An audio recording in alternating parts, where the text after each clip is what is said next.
Selamat datang dalam acara Indonesia Women in Finance Conference, Empowering Women in Improving the Nation's Economy. Kayaknya kita butuh nih organisasi perempuan untuk bisa meningkatkan keterwakilan dari perempuan di industri keuangan di Indonesia.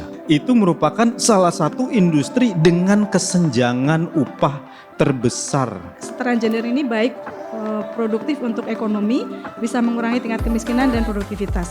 Jalan-jalan ke Pantai Senggigi dan Kuta, lalu ke Hotel Le Méridien naik Air Asia. Dengan sinergi dan kolaborasi kita semua, kita majukan perempuan demi kesejahteraan Indonesia. Indonesia dalam hal ini masih memiliki pekerjaan rumah terkait gender yang perlu kita kerjakan bersama-sama. If you educate a man, you educate individual. But if you educate women, you educate a generation. Modal dasar bagi kita selaku perempuan adalah self-confidence. There is no limitation at all gitu ya, tergantung kepada kita. Kalau anak-anak dan suami happy dan beres, saya bisa fokus ke kerjaan. It's all about the mindset. It's all about how we change our mindset to the better. Kontribusi UMKM itu besar sekali. Sekitar 60% UMKM dikelola oleh perempuan.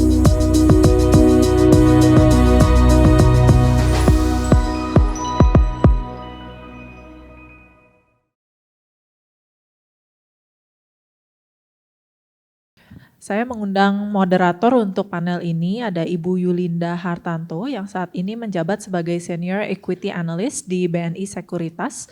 Sebelum di BNI Sekuritas, beliau juga bekerja di CGS CIMB, Morgan Stanley, dan Valbury Securities sebagai Research Analyst. Bu Yulinda juga meraih gelar honor Bachelor of Commerce dari York University, Toronto, Canada. Ya, silakan ya Bu ya. Saya mau minta tolong untuk the speaker for panel 3, Bu Afifa, Bu Prita, dan Bu Vivi untuk ke atas.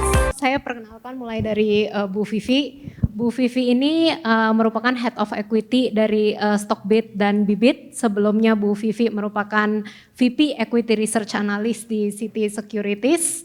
Dan sebelumnya sempat di EY juga. Bu Vivi mendapatkan gelar bachelor degree-nya dari University of London dan master degree-nya dari University of Sydney.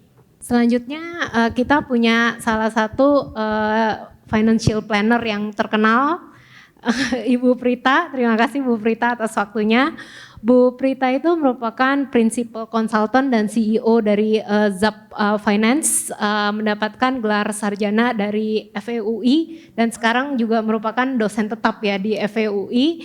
Bu Prita juga mempunyai double degree di master, ada di Bachelor Banking dan Accounting, dan satu lagi lebih specialty di Financial Planning. Dua-duanya didapatkan di Australia, Bu Prita. Bu Prita juga mempunyai sertifikasi CFP, QWP, AEPP, dan aktif dalam Komite Masyarakat Ekonomi Syariah. Ini bisa dibilang save the best for the last, Bu Afifa. Bu Afifa ini udah sangat season dalam pasar modal. It's really an honor Bu, udah lebih dari 25 tahun di pasar modal. Saat ini Bu Afifa merupakan CEO dan Presiden Director di Manulife Asset Management Indonesia. Saya di sini tegang karena klien kita Bu, klien di tempat saya Bu. Jadi sampai tegang ngomongnya Bu. Bu Afifa sendiri sudah di Manulife sejak 2011 dan amazingly baru 1 tahun berkarir di Manulife sudah mendapatkan penghargaan Star of Excellence dari Manulife Global. Dan sebelum di Manulife, Bu Afifa juga berkarir di sell side di beberapa house seperti Bahana Securities, DBS Vicker, dan yang terakhir Bu Afifa ini merupakan ketua asosiasi dari AMI, asosiasi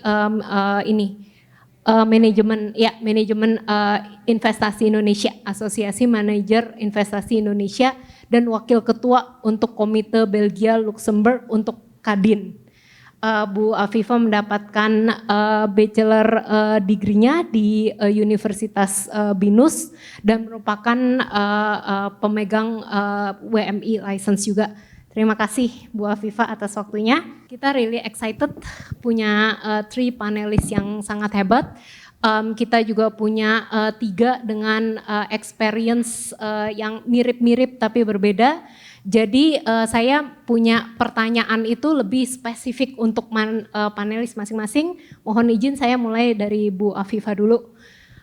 Jadi sekarang ini kan sebagai part of the financial planning, itu sebenarnya financial planning itu terlihat simple tapi sebenarnya kompleksitinya itu juga banyak sekali di belakang. Contohnya sekarang ini kita itu facing with a lot of volatility. Seperti contohnya kita ini sedang di masa-masa inflasi itu tinggi dan kita suku bunga itu naik. Jadi ketika kita punya target untuk investasi, memplanning itu akan berubah semua. Sebagai contoh ketika suku bunga naik, ketika kita punya kredit di bank, maka itu akan mempengaruhi cicilan per bulan kita.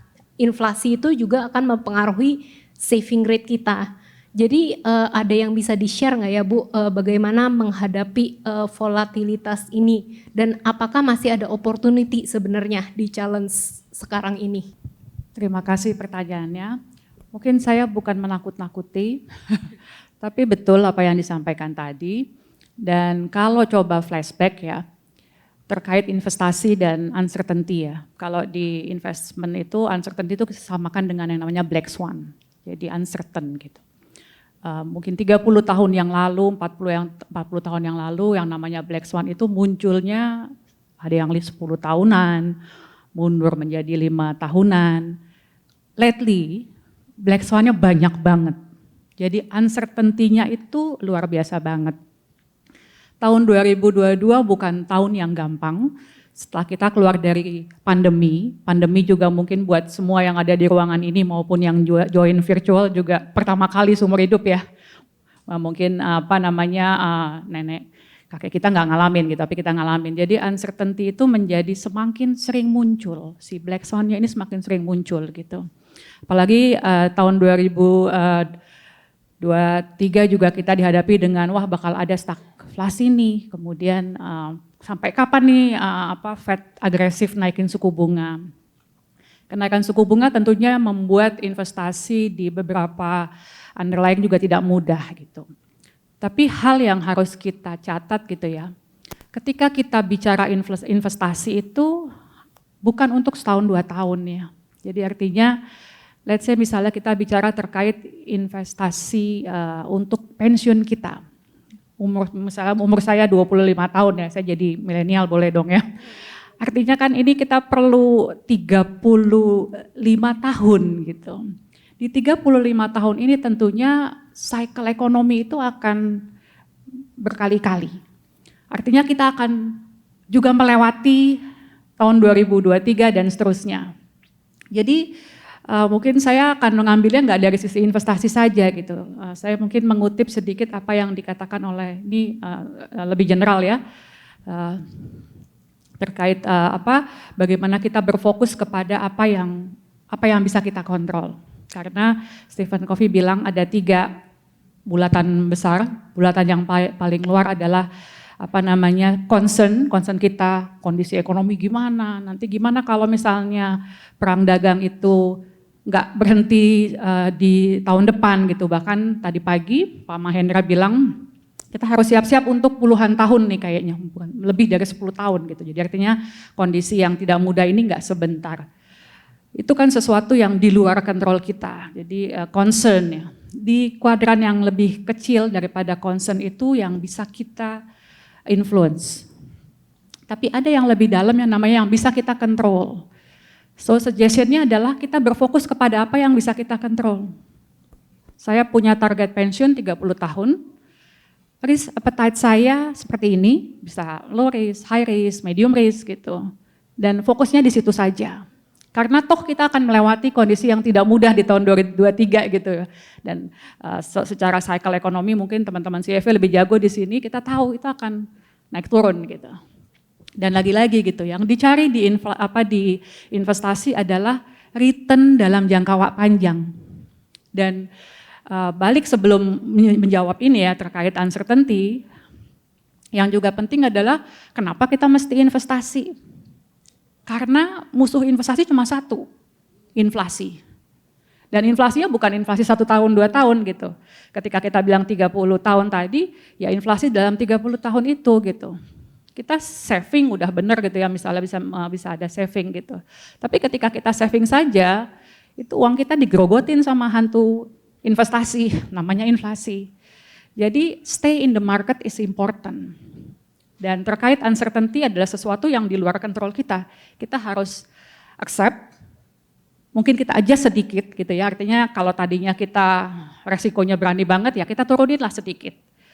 Terkait menghadapi uncertainty yang tinggi, tadi ya balik kepada long term goal kita seperti apa, stick dengan risk appetite kita seperti apa, dan boleh sedikit menurunkan. Nextnya adalah memperhatikan quality. Jadi tadi kan juga disebutin ada investasi bisa di saham, bisa di reksadana. Let's say kita masuk di saham gitu, pilihlah yang lebih tahan banting. Jadi blue chip misalnya. Pilihlah yang diuntungkan dengan kondisi seperti sekarang. Sebagai contoh, ketika ada perang ini kan harga energi naik, coal juga untung gitu ya, jadi seperti itu. Tapi lagi-lagi gitu, analisa ini harus lebih intens. Karena tadi black swan-nya banyak banget, kita nggak tahu gitu loh. Di tahun depan akan ada black swan apa lagi gitu. Sedikit saran, bukan karena saya dari AMI dan berusaha jualan reksadana gitu. Jadi buat investor memang harus lebih berhati-hati, lebih alert, yang tadinya mungkin monitoringnya dilakukan dalam 1 tahun 4 kali, harus lebih frequent, karena uncertainty itu mesti kita adjust terus gitu, jadi kita mesti lebih fleksibel, kita mesti agile gitu. Dan ketika kita percayakan dana kita ke fund manager, yang memang tanggung jawabnya adalah melototin itu gitu, melakukan analisa, mungkin tadinya fund manager visit ke perusahaan cukup di akhir tahun, 2 kali setahun gitu. Tapi karena kondisinya begitu agile, hari ini perusahaan begitu sehatnya, tiba-tiba ada perubahan ekonomi, ada perubahan sektor yang luar biasa kemudian adjust, dia harus lebih frequent. Jadi kebutuhan untuk rely kepada expert itu menjadi sangat penting. Expert juga bisa saya gambarkan seperti yang duduk di sebelah saya yang cantik ini gitu kan. Jadi tanya kepada expertnya, jangan ikut-ikutan, jangan FOMO gitu kan. Itu bahaya. Jadi kembali menjawabnya adalah volatility akan ada di market dan itu adalah bagian dari investasi yang tidak bisa kita hindari. Daripada kita habiskan energi waktu kita untuk berfokus ke sesuatu yang di luar kita punya kontrol, let's fokus ke yang tadi gitu loh. Berapa jangka waktu kita, seperti apa risk appetite kita, lakukan monitoring yang lebih intens, turunkan resiko sedikit, pilih underlying yang baik dan yang liquid. Jadi buat yang liquid ini menjadi penting gitu, karena ketika kita butuh dananya cepat kan kita harus bisa likuidasi. Tapi ketika kita nyangkut kan jadinya menjadi problem ya, apalagi di tengah uncertainty seperti ini. Mungkin seperti itu, mudah-mudahan menjawab. Makasih banyak. Jadi bisa dibilang dalam uncertainty ini kita harus benar-benar lebih disiplin. Jangan terlalu FOMO, risk appetite juga harus di-adjust dalam uncertainty. Dan related to that, saya mau kasih pertanyaan kedua saya ke Bu Prita. Jadi ini kan tadi di-mention juga sama Bu Afifa kayak kalau saya juga umur 25, ceritanya umur 25, terus kita masih mau berinvestasi 35 tahun lagi, tapi uncertainty volatility ini ada terus kan. Cuman namanya anak muda ini kita kan fighting with inflation yang seperti di-mention sama Bu Afifa, musuh terbesar kita adalah inflation, makanya kita harus berinvestasi.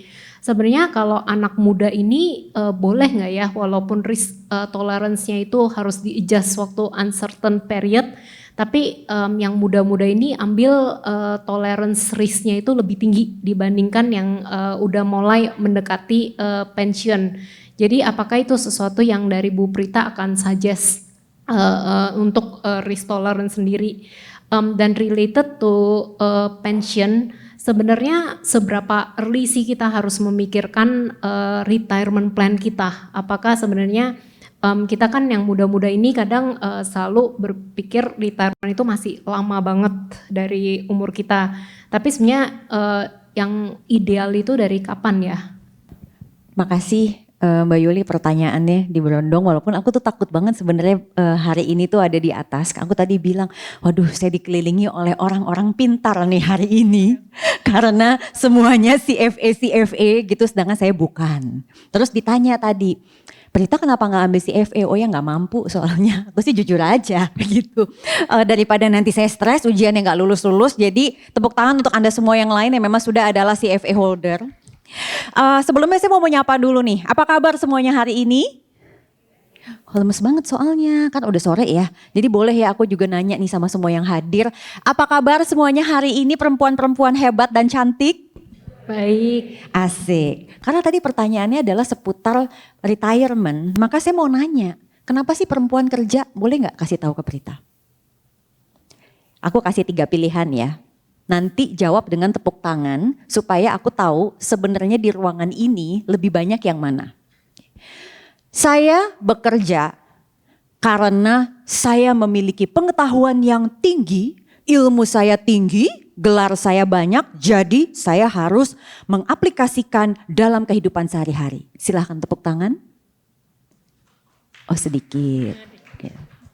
Yang kedua, saya bekerja karena kalau saya di rumah, saya akan rungsing dan stres. Silakan tepuk tangan. Oh banyak. Yang ketiga, saya bekerja, Prita, karena memang saya suka bekerja dan mau gak mau karena saya punya banyak cicilan. Oh banyak juga. Jadi banyak kan yang kedua. Yang ketiga adalah nomor 2-nya. Nomor 1 malah hampir gak ada. Nah ini sebetulnya pada saat tahun 2019 ada sebuah report dari CFA Institute sebenarnya. Apakah Anda pernah baca? Nah surveinya ini adalah tentang perempuan dan uang. Pertanyaannya adalah kenapa perempuan bekerja? Dan kenapa dari hasil kerja itu dia berinvestasi? 30% jawabannya adalah karena ingin mencapai financial independence secara cepat. Jadi mandiri finansial dan mungkin merdeka. 33% jawabannya karena dia ingin mensecure retirement plan-nya. Karena dia tidak mau bergantung pada orang lain atau pasangannya. Saya rasa itu yang membuat kita semua sadar banget bahwa perempuan bekerja itu harus menyisihkan penghasilan untuk retirement. Otherwise kenapa kita bekerja? Terutama untuk perempuan yang sudah berkeluarga dan memiliki putra dan putri. Dia meninggalkan tanggung jawab utamanya ya, sorry ya memang itu tanggung jawab utama anak kita di rumah, aku anaknya 2 by the way. Itu kita memilih bekerja, pasti ada sesuatu yang kita cari, jangan sampai sia-sia. Otomatis pasti kita akan sangat peduli, harusnya peduli dengan retirement. Kemarin saya membuat satu polling di Instagram saya bertanya, Anda pilih mana duluan? Dana edukasi anak atau dana pensiun? Kalau saya tanya di ruangan ini Anda pilihnya yang mana? Yang pertama atau yang kedua? Dana pendidikan anak atau dana pensiun? Honestly aja jawab. Kalau saya sih jujur yang kedua. Jujur dana pensiun duluan? Iya. Ibu anak dulu, Mbak Vivi anak dulu, sama aku juga. Bukan apa, aku punya anak muda banget Bu, jadi dulu duitnya nggak punya gitu loh. Jadi mau nggak mau terpaksa dana edukasi dulu. Bener, jadi anaknya udah lahir, lagian salah sendiri Prita, kenapa menikah muda gitu kan ya. Jadi akhirnya harus menyiapkan dana edukasi dulu. Tapi karena paham tentang financial planning, retirement itu tidak bisa diutak-utik. Tetapi prioritasnya memang kadang terpaksa kita kebelakangin dulu, tapi kita sadar bahwa itu yang kita kejar. Dengan kata lain, kita sadar penuh bahwa kita berusaha memenuhi kebutuhan dasar dulu, kemudian kita langsung kejar, itu retirement. So, pada saat bertanya Mbak Yuli, Kapan sih saat terbaik untuk menyiapkan retirement planning? As early as possible. Masalahnya duitnya kadang ada kadang enggak, betul enggak? Nah, kalau uangnya belum ada, berarti kita maksimalkan apa yang diberikan benefit, let's say misalnya kita bekerja di perusahaan. Itu harus memang dimaksimalkan. Dalam bentuk apa? Banyak, kan ada yang mungkin mendapatkan dari yang program pemerintah, ada juga mungkin yang programnya seperti DPLK. Nah, itu jangan dikutak-kutik kalau nanti pindah-pindah kerja. Kadang-kadang godaannya kan gitu. Pindah kerja cepet-cepet cairin, terus tiba-tiba jadi tas, tiba-tiba jadi mobil, kan begitu gitu ya. Nah itu yang harus memang dijaga. Kita tuh belum pensiun, so jangan diambil duluan. Nah sekarang pada saat kita udah punya uang, maka kita punya pilihan. Saya bisa ke dana pendidikan anak, dan saya juga bisa ke dana pensiun. Maka pertanyaannya, berapa banyak dari uang itu yang mau saya alokasikan dan kemana? Kan jadi seperti itu. Karena sebagian dari perempuan itu ternyata pada saat ini kebetulan surveinya dari sebuah perusahaan asuransi sih gitu ya. Itu perempuan itu menariknya berbeda dengan pria. Pada saat dia memilih aset investasi, konon dia memikirkan yang penting tujuannya tercapai. Tetapi bukan memikirkan mana yang returnnya tertinggi. Kalau pria rupanya dia lebih kompetitif. Jadi dia suka membanding-bandingkan hasil investasinya dengan pria yang lain. Tapi kalau perempuan itu lebih ngariung. Kamu pakai investasi apa sih? Aku juga dong. Seperti begitu. Kenapa? Karena kita takut berbuat kesalahan. Dan kita khawatir modal investasi kita berkurang. Sehingga pertanyaan yang selalu muncul dari perempuan pada saat bertanya ke Prita misalnya, investasi apa yang terbaik buat saya yang aman? Selalu begitu. Dan saya selalu bertanya balik, apa arti aman untuk Anda? Ternyata buat dia arti amannya itu adalah modalnya tidak berkurang. Mari kita tanya sama Ibu Afifah, Bu, kalau misalnya mau modalnya nggak berkurang di reksadana saham, pokoknya nggak boleh ya Bu berkurang. Pokoknya Ibu gimana caranya, pokoknya reksadana saham saya nggak boleh modal berkurang. Mungkin nggak Bu? Enggak, pokoknya kapanpun saya pas lagi cek, saya pokoknya nggak mau modal berkurang.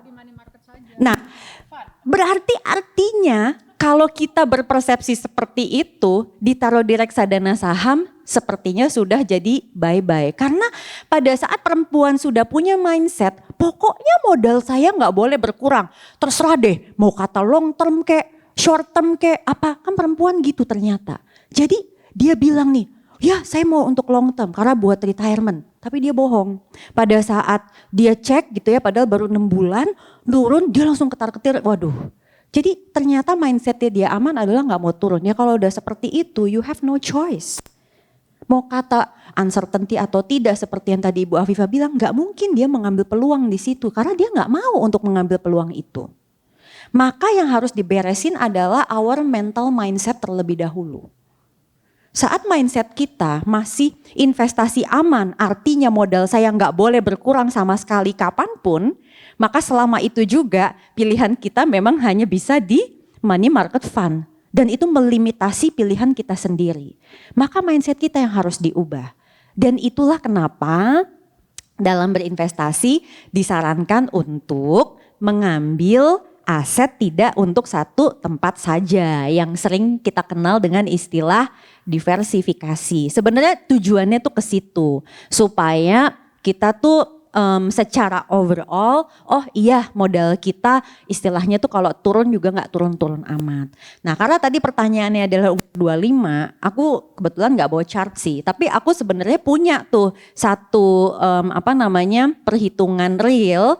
Jadi ceritanya orang umur 25 naruh uang 50 juta. Kemudian dicek pada saat 20 tahun kemudian, jadi umurnya 45. Tahu nggak? Dia ngebelah ke dalam 4 aset ya. Yang pertama itu adalah reksadana pasar uang, yang kedua itu adalah emas, yang ketiga itu adalah reksadana saham, yang keempat ini adalah saham sebuah emiten bank BUMN. Nah, dari 50 juta itu ternyata berkembang menjadi berapa? Bisa tebak nggak? Bisa tebak nggak? Tebak aja. Wild guess. Kan banyak CFA nih. Coba tebak. World gas saya double 5% per tahun kurang lebih. Ya Allah ribet amat, udah langsung aja berapa rupiah gitu. Di atas 100. Oke, jadi dari 50 juta 20 tahun kamu bilang 100 juta sekarang? Iya, dia. Oke, Ibu, enggak deh jangan deh nanti kalau sampai salah aku takut. Jangan. Di sini aja teman-teman deh wild guess aja. Ada yang bisa tebak wild guess aja? 100, 200, 300? Jawabannya adalah 750 juta. Kalau tanya sama Prita apa barangnya, nanti aku bisikin kalau nggak di sini. Aku nggak boleh kalau ngomong di atas sini. Tapi itu kan past return ya, historical. Tapi having said that, artinya dengan uang 50 juta, dia tungguinnya 20 tahun. Aku aja kerja kayaknya udah hampir 20 tahun kok. Jadi kalau dulu aku taruh 50 juta dan I think banyak orang deh punya 50 juta pada saat dia umur mungkin 25 atau 30 gitu ya. Diamin aja. Salah satunya pasti akan ada yang booming banget atau saling melengkapi sehingga akhirnya dapat seperti itu. So artinya bukan kita harus istilahnya mengubah-ubah pilihan rate-nya, tetapi coba kenalin kita tuh sanggupnya lihatnya yang apa dan kita belah ke dalam beberapa aset tersebut yang memang sesuai dengan profil kita. Jadi kira-kira mungkin kuncinya seperti itu.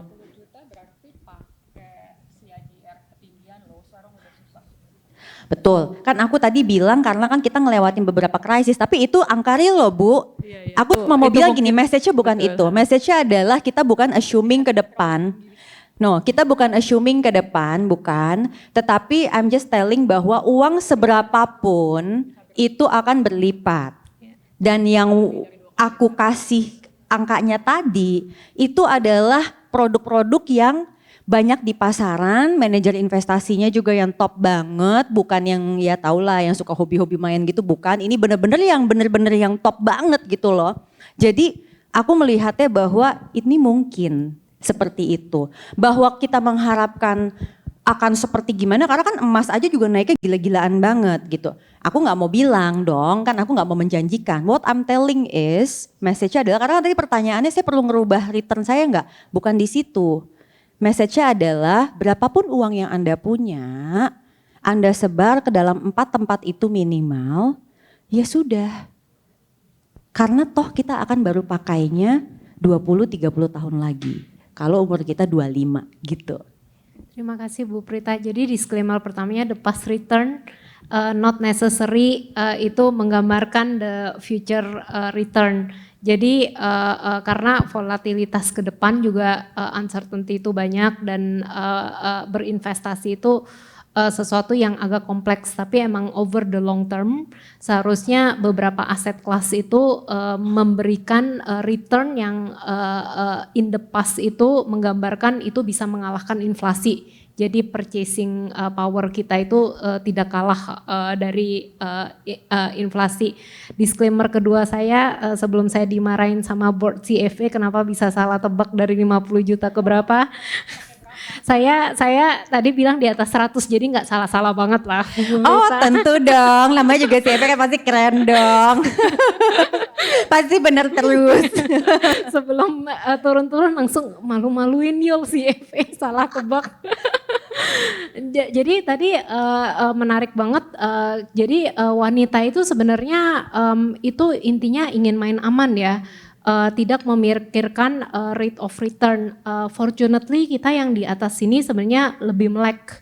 Jadi kalau kita saya yakin Bu Vivi, Bu Afifa, Bu Prita itu sudah memikirkan the rate of return dan kita itu jadi nggak cuman cari yang aman tapi kita mencari yang terbaik untuk kedepannya berdasarkan appetite kita masing-masing.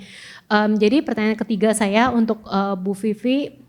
Jadi bisa dibilang kan aset kelas itu sebenarnya banyak sekali dan ada yang sangat high risk seperti contoh terakhir kan yang naiknya sangat tinggi dan turunnya sangat besar juga itu seperti crypto. Aset kelas yang lain itu sebenarnya banyak sekali reksadana, ETF, saham, emas, cash dan lain-lain. Yang saya mau tanyakan sebenarnya terutama di sini yang hadir kan kebanyakan wanita kan. Untuk aset kelas masing-masing ini itu sebenarnya yang terbaik itu bukan yang terbaik ya, tapi perbedaannya itu bagaimana within the asset class. Dan kira-kira untuk aset kelas masing-masing ini yang within the asset classes ini sebenarnya diversifikasi itu apakah diperlukan? Apakah kalau contohnya kita nggak punya waktu atau nggak punya expertise, kita melempar ke fund manager saja. Tapi kalau misalnya memang sebagai ibu rumah tangga atau sebagai ini walaupun nggak ada expertise mungkin bisa mengedukasi diri mencoba langsung ke aset kelas masing-masing. Pendapatnya gimana ya? Thank you Yuli pertanyaannya. Oke, jadi pertanyaannya itu tadi pertama bedanya different asset class ini apa? Habis itu kedua perlu nggak sih sebenarnya diversifikasi ke berbagai macam aset class ini gitu kan? Oke, yang pertama soal bedanya apa? Biasanya sih kalau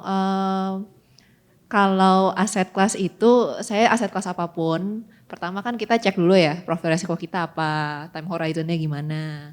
Nah tapi untuk tiap aset kelas sih saya selalu ngeceknya there are several things, several checklist lah untuk tiap aset kelas. Jadi pertama ya of course return expectation-nya, tapi juga disamakan dengan risknya itu seperti apa.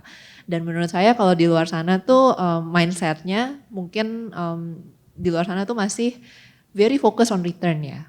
Nah, dan yang agak sedikit ketinggalan naratif di luar sana itu adalah sebenarnya selain ngelihat returnnya itu bisa berapa, tapi juga risk yang diambil untuk bisa mendapat return segitu tuh seperti apa. Jadi ketika lagi ngeevaluasi different asset classes, yang pertama the associated return and risk-nya tuh seperti apa gitu. Jadi itu yang pertama yang perbedaan dari dua itu ya. Dan kedua beberapa faktor yang biasa kita selalu lihat untuk different asset class ya, time horizon-nya tuh berapa lama gitu. Kita investasi di situ tuh ekspektasinya tuh time horizon-nya berapa lama. Apakah financial goal kita itu buat dana pendidikan anak yang 3 tahun lagi versus pensiun sama 20 tahun lagi, itu kan sangat beda sekali ya aset kelas yang kita bisa beli ya. Dan kemudian juga tadi sempat dimention soal likuiditasnya. Kalau misalnya tiba-tiba ada kebutuhan, kalau mau dicairkan bisa nggak? Jadi dan yang terakhir faktor yang perlu dilihat sih untuk different asset class ini ya tadi expertise yang dibutuhkan tuh seperti apa. Apakah untuk seperti reksadana kan mungkin kita nggak perlu banyak expertise ya karena udah ada profesional yang memanage gitu. Sedangkan mungkin kalau aset kelas yang lain misalnya let's say saham atau kripto ya itu kan dimana nggak ada fund manajernya, nggak ada yang bisa milihin, kita mesti milih sendiri gitu. Kita sebagai perorangan itu apakah punya waktu dan skillnya untuk bisa memilih itu gitu. Jadi menurut saya sih perbedaan different asset class-nya itu bisa dikelompokkan di faktor-faktor itu ya. Dan tadi pertanyaan yang kedua soal perlu nggak diversifikasi gitu. Oke, kalau the simple answer sebenarnya it depends. Memang in terms of general finance, kebanyakan pasti bilang diversifikasi itu perlu dan saya setuju kayak tadi apa yang Bu Prita udah ngomongin ya, kayak bisa diversifikasi ke beberapa instrumen keuangan. Tapi kayaknya ada beberapa topik yang agak suka ketinggalan ketika kita ngomongin diversifikasi. Soalnya kan di luar sana diversifikasi itu banyak dipakai untuk oh tiap aset kelas pokoknya dimasukin aja deh karena biar bisa kita diversifikasi gitu. Dan jadi mungkin ada di beberapa kejadian diversifikasi itu terlalu berlebihan malah jadi diversification gitu. Kalau misalnya kita ingat teori CFA, biar nggak terlalu boring tapi basically kalau di CFA kan kita belajar kalau misalnya kita mau diversifikasi kita bisa dapat benefit diversifikasi itu kalau aset kelas yang kita investasikan itu korelasinya itu nggak berkorelasi sama yang di portofolio kita sekarang gitu. Jadi misalnya gini, kalau misalnya kita udah punya reksadana obligasi, diversifikasinya ke obligasi yang persatuan, mungkin itu nggak terlalu diversifikasi gitu kan. Atau misalnya bilang oh kita punya di saham, habis itu kita mau diversifikasinya ke kripto gitu. Sedangkan kalau misalnya ngelihat pergerakan dua-duanya korelasinya itu kan sangat tinggi.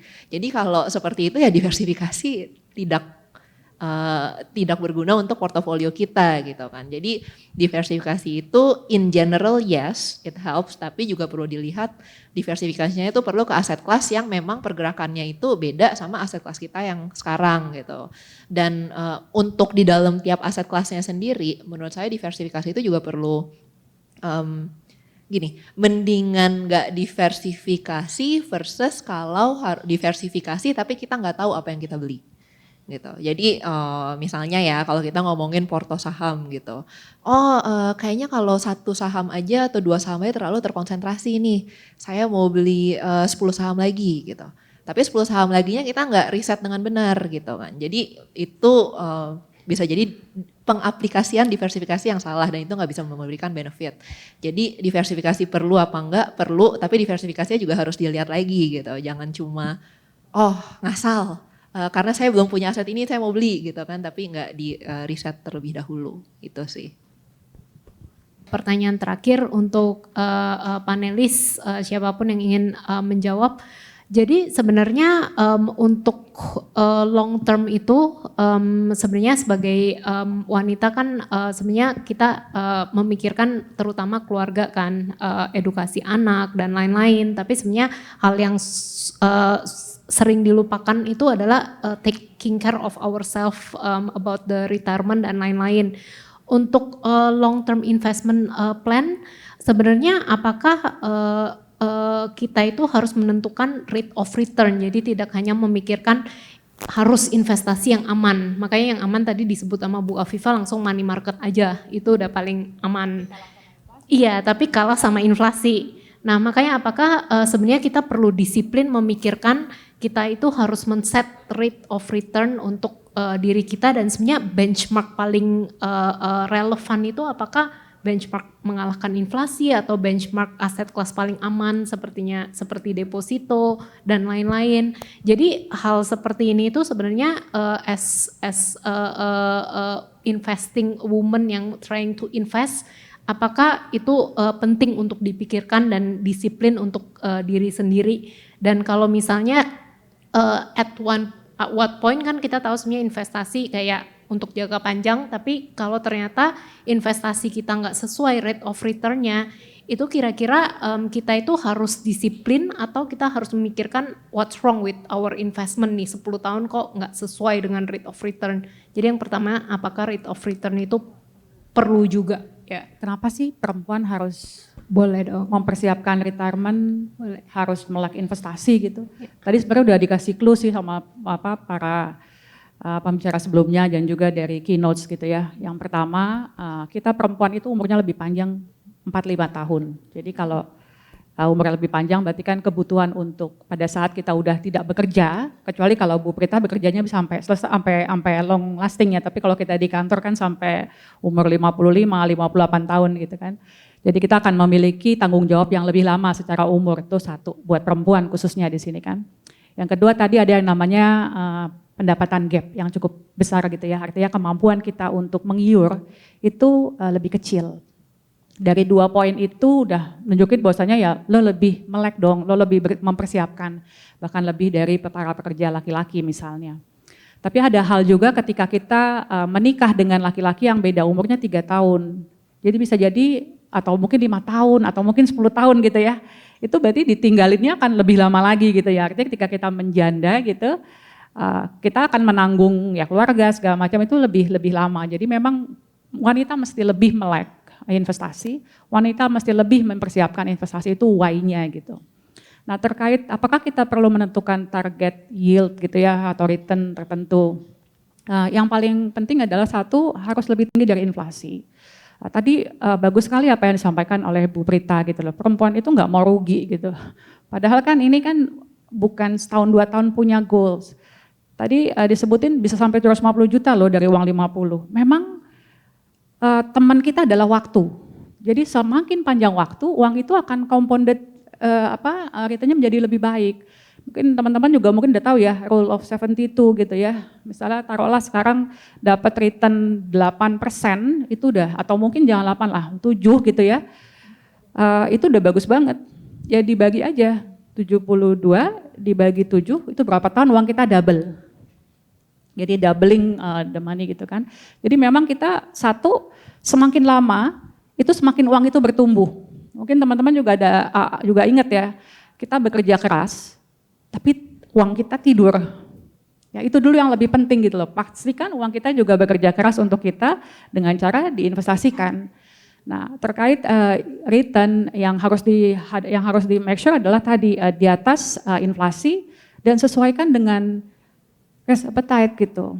Mungkin tadi kita berarti harus mengedukasi kaum perempuan lebih jauh gitu. Artinya kalau dibilang nggak boleh minus, padahal kondisi market cenderung lebih volatile.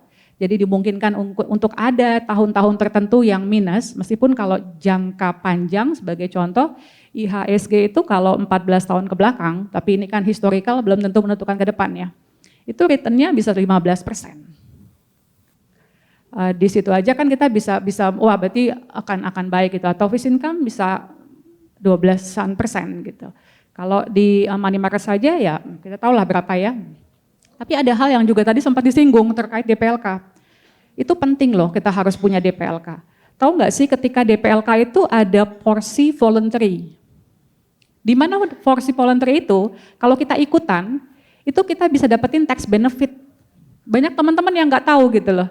Jadi nggak usah ngomongin yield tinggi-tinggi lah ya. Oke lah saya perempuan yang nggak berani ngambil resiko misalnya. And I'm happy kombinasi antara mungkin lebih banyak fixed income, sedikit equity. Tapi ketika saya dapat tax benefit 15, 20, bahkan kalau misalnya yang level salary-nya tinggi kan bisa sampai 30 ya. Itu udah dapat enjoying 30% tax benefit melalui voluntary porsinya DPLK. Dan ketika teman-teman ngerasa saya udah punya BPJS itu cuma sebagian kecil loh, jumlahnya nggak besar loh. Tanggung jawab pensiunan itu adanya di tiap individu, bukan di pemerintah. Saya nggak menyalahkan ketika Ibu Sri Mulyani komplain, waduh nih tanggung jawabnya kenapa di pemerintah gede banget gitu. Karena seharusnya masyarakat Indonesia lebih memikirkan masa pensiun dia dengan sebenarnya yang dia saving itu bukan semua loh. Mungkin nanti Bu Prita bisa sharing ada role 50, 30, 20, 50 untuk kebutuhan hidup. Ya bayar semua macam makan, kos atau apa gitu ya, atau yang lain-lain yang pokok gitu ya, yang nggak bisa kita hindarin. 30 untuk lifestyle, saya nggak mau semua uangnya disimpan, saya mau sekali-sekali makan di restoran, enjoying with family. Itu menurut saya harus dianggarkan gitu. Kenapa? Karena ketika kita menikmati hidup, kita bekerjanya lebih baik. Karena hidup kita balance, nggak capek kerja terus gitu. Yang 20 baru disimpan buat retirement ataupun saving gitu ya. Dan ketika masukin di retirement itu jangan di belakang, tapi di depan. Makanya ketika kita masuk ke DPLK voluntary, itu dipotongnya di awal. Udah dipotongnya di awal, jadi kita dipaksa disiplin. Tapi yang lebih baiknya lagi adalah kita mendapatkan tax benefit. Nah ketika saya bicara dengan banyak teman-teman, pada nggak tahu, sayang sekali gitu loh. Padahal dari situ nggak usah ngomongin return lah. Return mau 7% aja, 10% aja is good enough. Tapi dapat tax benefitnya itu antara 15 sampai 30%. Tergantung range salary. Dan itu hak loh, karena itu uang buat pensiun ya. Nah yang bagusnya lagi yang disampaikan oleh Bu Prita tadi adalah tolong uang pensiunan itu untuk uang atau uang DPLK, uang BPJS Bapak Ibu sekalian itu untuk pensiun ya, bukan untuk ganti mobil, untuk beli tas tadi. Itu fakta loh yang disampaikan. Kenapa? Sama naik haji biasanya paling sering itu. Naik haji nggak apa-apa lah, karena kan seumur hidup sekali ya. Ibu soalnya ngeri pulang haji terus nggak punya duit. Enggak, itu fakta loh, karena saya kebetulan juga dekat dengan teman-teman ADPI gitu ya, mereka ada survei gitu. Ternyata uang pensiunan yang dibayarkan secara lamsam dalam jangka 3 tahun itu habis. Padahal pada saat kita pensiun umur 55 atau 58, taruhlah 55 lah ya yang general ya. Umur kita semakin lebih tinggi ya, karena kan kesehatan lebih baik, taruhlah sampai mungkin berapa 85, 90. Nah sisanya itu kan pasti kita harus bisa menghidupi kan. Ada istilah yang dari Manulife Asset Management tuh kita bikin istilahnya gini, pensiunan itu kayak weekend, ya. Jadi kebutuhannya banyak, tapi bedanya pada saat pensiun kita nggak punya pendapatan lagi gitu, tapi kebutuhannya tetap banyak gitu kan. Nah, Ketika tadi uang pensiunan yang kita peroleh itu dibayarkan lamsam, kemudian dibelanjakan dan dalam 3 tahun habis, itu artinya dari umur either 58 atau 61 sampai ke 85 itu kita mau tergantung sama siapa? Kalau dulu kita punya anak ada 10, ada 5, ada 6, probability dari 6 atau 10 itu sepertiganya sukses. Bisa kita nebeng gitu ya sebagai orang tua. Sekarang anak kita 2, 1, 2, 1 gitu. Atau bahkan ada yang mutusin untuk nggak punya anak gitu ya, itu choice nggak masalah gitu ya. Tapi artinya ya kita tergantung sendiri, plus yang tadi, perempuan hidup lebih lama, gaji lebih sedikit. Artinya ya disiplin atas saving, investment, dan dilakukan di depan atau pay yourself first gitu ya sebelum kita belanjakan, dan tetap boleh belanja loh. Itu menjadi sangat krusial. Jadi menurut pendapat saya pribadi, kuncinya bukan di target yield, tapi harus cermat dan pintar memanfaatkan apa yang memang sudah ada, yang memang yang diberikan oleh pemerintah, di mana di DPLK itu diperkenankan mendapatkan tax benefit dan angkanya tidak tanggung-tanggung dari 15 sampai ke 30. Nextnya baru cari yield gitu loh, tapi cari yield itu yang paling penting bukan cari yieldnya, sesuaikan dengan appetite kita. Dan jangan yang tadi, saya pokoknya nggak mau lihat angkanya minus, setiap tahun saya pelototin begitu ada minus saya tarik, itu berarti dia tidak melek investasi gitu. Karena yang namanya investasi itu pasti ada tahun-tahun yang minus, tapi kan kita targetnya kan nggak cuma 10 tahun, bahkan 20 tahun gitu. Dan tadi dari 50 itu bisa 750 loh dengan tingkat return tertentu gitu. Karena tadi ada compounded level yang ibaratnya membantu uang ini terus kerja gitu ya.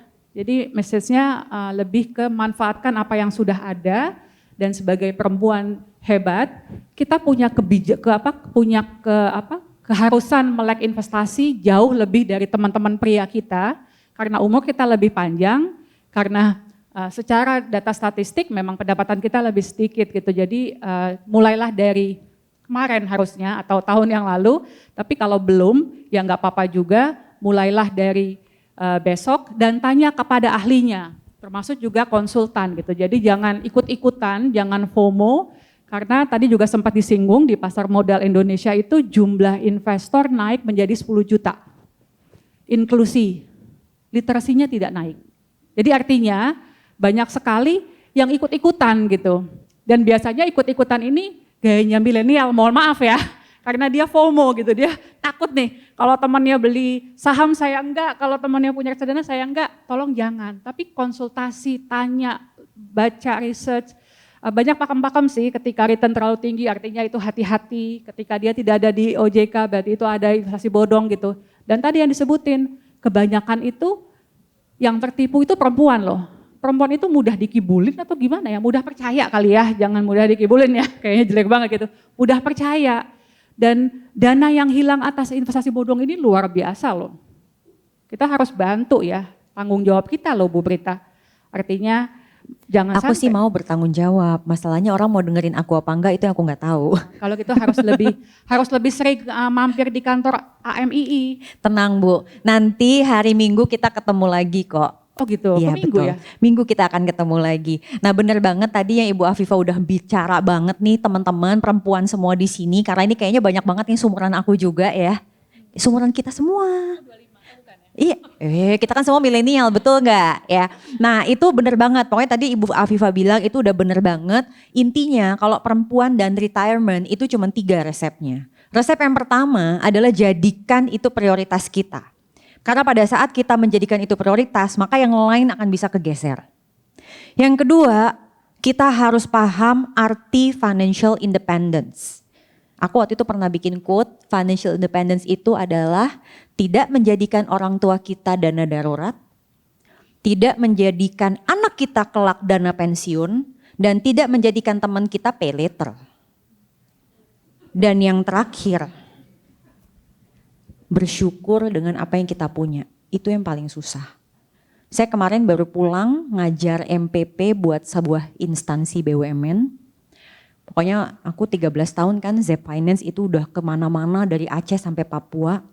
Kunci retirement yang sukses itu adalah paham arti kata cukup. Because when you know you're cukup, then kita akan bikin semua aset yang kita punya ngejar ke situ. Bukan masalah siapa yang tercepat, tetapi siapa yang bisa bertahan paling lama. Itu kira-kira 3 kunci sukses retirement planning. Gitu. Wah, makasih banyak. Really nice talk to close the session. Kita juga come to an end pas jam 5. Boleh. Bantu juga untuk terus mengajak edukasi. Ya benar. Jadi dari sesi ini kita juga berharap yang hari ini hadir in person maupun in Zoom, tolong mulai pikirkan not only about our lifestyle, about our spending, about our career, tapi investasi itu juga satu hal yang basic need. Apalagi kita hopefully kita di sini itu udah melek tentang finance, makanya bisa hadir di acara ini juga. Tapi ke depan itu juga harus melek untuk retirement kita dalam hal ini, dalam hal investasi, dan dalam investasi pun of course ada risk. Makanya saya memulai pertanyaan pertama ke Bu Afifah itu tentang uncertainty. Risk itu harus dijaga juga masing-masing. Jangan pilih investasi sembarangan karena hanya mengejar return. Karena of course the rule of thumb, the higher return itu most likely it also come with the higher risk. Dan karena saya pribadi dari sell side analyst dan kita bicara investasi selalu ditutup dengan disclaimer, di sesi ini kita nggak merekomendasi apapun. Tidak ada rekomendasi di sesi ini, cuman ya semua dikembalikan dengan keputusan masing-masing. Tapi yang kita sadar adalah perempuan itu terlalu sering memikirkan keluarga. Setelah keluarga kita memikirkan karir kita dan sampai kita melupakan diri sendiri kita. Dan saya setuju dengan Bu Prita, jangan sampai menjadikan orang tua kita itu sebagai bank dana darurat, anak kita itu sebagai ya dana pensiun, dan teman kita sebagai pay later. Hopefully kita menuju ke arah sana setelah sesi ini. Demikian sesi ketiga, saya berterima kasih ketiga panelis, really appreciate your time. Bu Afifah juga tadi closing remarknya dari CFA tolong bantu. Of course kita mempunyai member-member yang berkomitmen juga untuk supaya memperbaiki edukasi literacy, financial inclusion juga di sesi kedua. Makanya kita juga trying to balance all the topic today. I think that's all for the third session. Thank you everyone.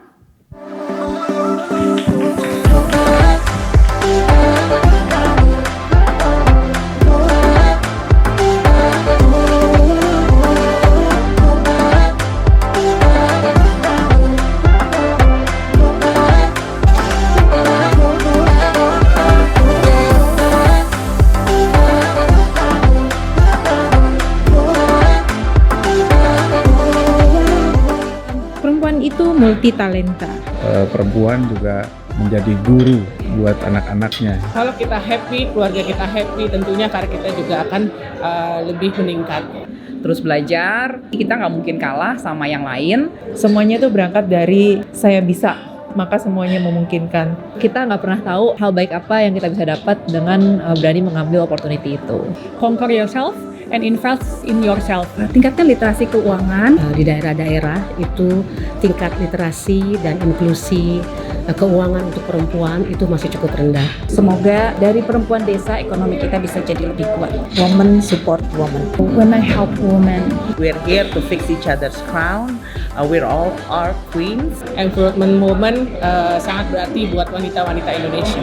Acara ini menunjukkan perempuan menjadi penggerak dalam keuangan. Hebat untuk CFA-nya. Sukses selalu untuk CFA Indonesia. Sukses selalu buat para female leaders.